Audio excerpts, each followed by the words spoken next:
My name is Rahmaan Mohammadi. I'm 17 years old and I live in Luton.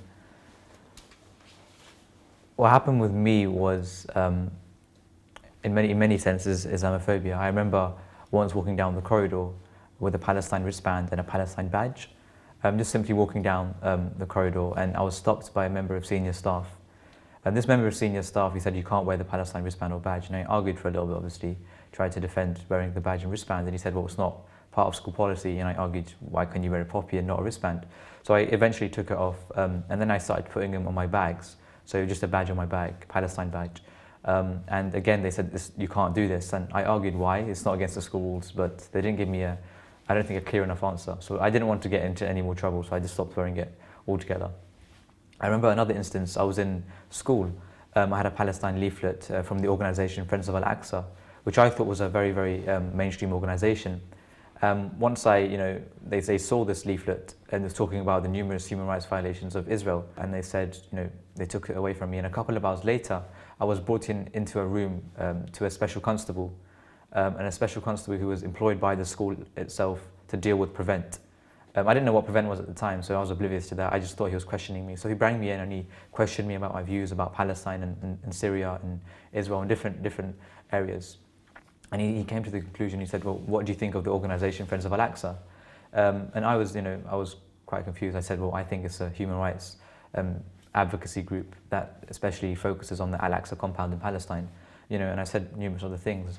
And at the end, he said that I think the organisation Friends of Al-Aqsa has radical tendencies.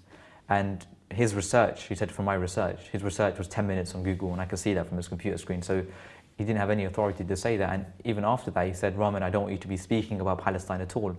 I said, "Okay, what about my lunch times and break times with my friends? I'm surely allowed to speak about Palestine then." And I remember him replying to me, this is a special constable who's been trained to deal with Prevent and to stop radicalization. He said that you can't talk about Palestine with your friends at lunch times or break times either. So I was quite shocked. I said, "I know this is a violation of my freedom of speech, and you have no right to tell me not to talk about Palestine." And he just shrugged off the question. And I was extremely upset at the time, so I said, "Sir, you're being very stupid. Can I just leave this room and go back to my lesson?" And a couple of weeks later, I brought in another leaflet, or my friend brought in another leaflet, and he gave it to me. And the problem with this leaflet wasn't necessarily the leaflet itself. It was more of the writing at the bottom of the leaflet. And at the bottom, it was written, "The sun will never set until they have." And my friend wrote that as part of his writing competition. So they saw this again, they confiscated it off of me. I was brought in again with a meeting to the special constable. The special constable said, "Well, the issue here isn't about the leaflet. We know you're not going to stop bringing them in." And even though it wasn't me bringing it in, he said, "We know you're not going to stop bringing it in, but the issue here is about these 2 lines of poetry at the bottom. The sun will never set until they have." And I remember this line very, very clearly. He said, "We're concerned about the safety of the school." And I think what he meant by that was that, because 2 Muslim people were seen with a Palestine leaflet, and on this Palestine leaflet was 2 lines of poetry about how the sun will never set, that automatically it's a threat to the safety of the school. And in some ways, what he was trying to say is that me and my friends were organising some sort of terrorist attack. And I remember laughing at his face and saying, "So you're being extremely stupid. You honestly think that me and my friends are planning a terrorist attack, and that we would write a warning message?" I think that's what he called it on the leaflet. So that was a crazy experience, I think, and it's an evident, I think, of Islamophobia, because me and my friends are Muslim. And if it was a Christian person that wrote these 2 lines of poetry on a Palestine leaflet talking about the violations of human rights, then I'm sure he wouldn't have been questioned like that. I also remember once during Operation Protective Edge, me and my friends tried to raise some money for Palestine, for Gaza and all these Palestinian children that were affected by the war. And what we did was we asked the principal if we could raise some money. We brought a poster in, and I spent hours and hours making this poster, and it was called Palestine Appeal. So they looked at this leaflet, this poster, and they said, "You can't call it Palestine Appeal." And I said, "Why?" And he said, "Well, because it stirs too many emotions towards the Palestine people. And it picks a political side." So, I said, "Okay, well, would you change it to Charity Appeal?" And we did that. And he also looked down at the poster, and there was pictures of Palestinian children that were among rubble, and they looked quite sad. He said, "Well, we're not happy with this picture." And I asked why. He said, "Well, it picks a political side, and it stirs too many emotions towards the Palestinian people." So, he even suggested that we change the picture to olives, because apparently olives is the biggest export for Palestine. So from his suggestion, we changed it to olives. before that meeting took place, as soon as me and my friend walked in, the first thing that the principal asked us was, when we were trying to raise money for charity, he said, "Are you sure the money is not going to ISIS?" I thought that was quite insensitive for two Muslim students to come in and raising money for children that have been affected by war. And the first question that the principal asks two Muslim students is, "Are you sure the money is not going to ISIS?" And he did this with a grin on his face. He also asked questions like, "Oh, imagine the media get hold of this poster. That's why we want to make sure that it's all correct." So yeah, that Palestine the appeal didn't happen. The charity, the money wasn't collected. He did try to raise some sort of money by sending a message to the form tutors saying, "Raise a bit of money." That pretty much didn't happen. The posters weren't allowed to go up, and we weren't allowed to, go around with buckets, which we originally wanted to do. That was one instance where we tried to raise money for Palestine, and we were completely stopped, I think. And also, another occasion was I was in a French lesson, and there was a question on the board, something about airport security. There was a French phrase, and they asked us to translate it, and what do you think it meant? And I said, well, it could be linked to do with terrorism. Something to do with terrorism, airport security and terrorism. I thought, kind of correlated with each other. And the first thing that came out of her mouth, she kind of screamed this at me. This teacher, who was also a member of senior staff of the school, she shouted at me and said, "Shall I call the police and senior staff?"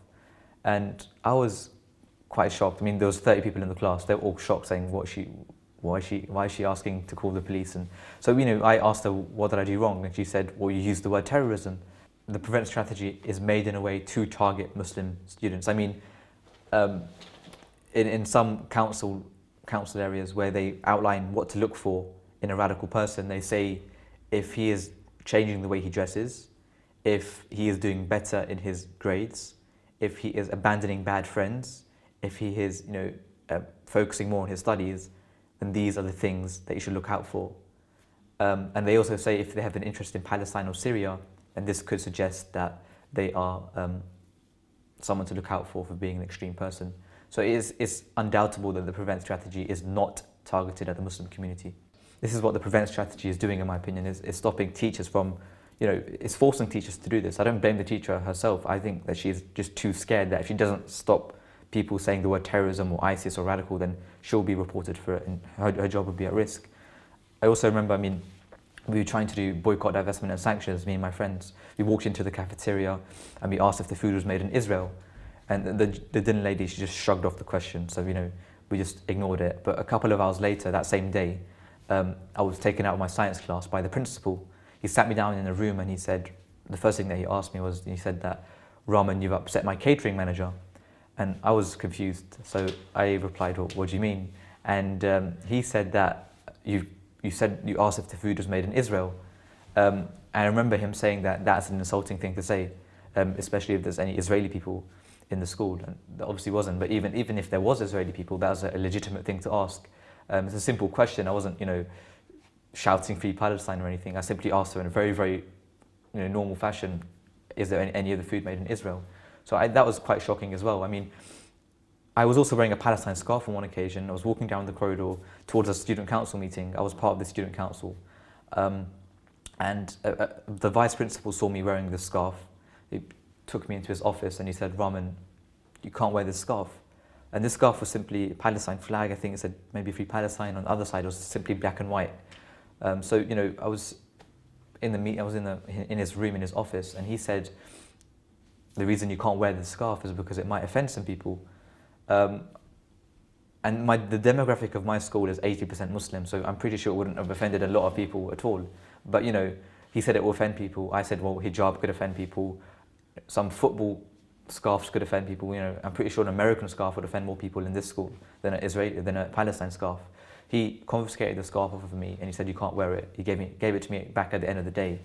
And I was on the way to a student council meeting, as I said. And once I got to the student council meeting, the teacher that was there, that was running the student council, he said that, "I saw your altercation with the vice principal about the scarf." I said, "Yeah."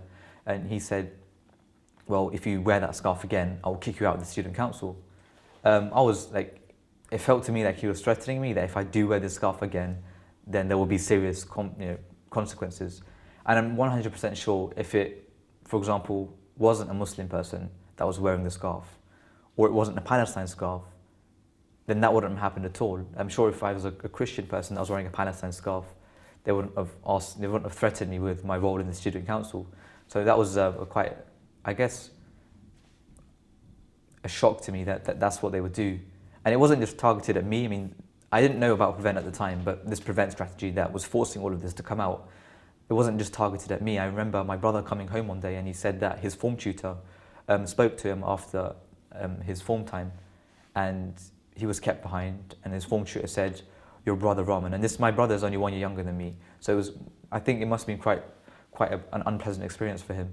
So, his form tutor spoke to him and said, "Your brother Rahmaan, he's quite an extreme person with extreme views. And we advise you, as his brother, to advise him to stop being extreme. Otherwise, we would contact the authorities about him." So in a way, it wasn't just targeted at me personally. I think it was uncalled for, was a bit below the belt, that they would go to my brother, who doesn't have any strong political views, doesn't know much about Palestine during the time.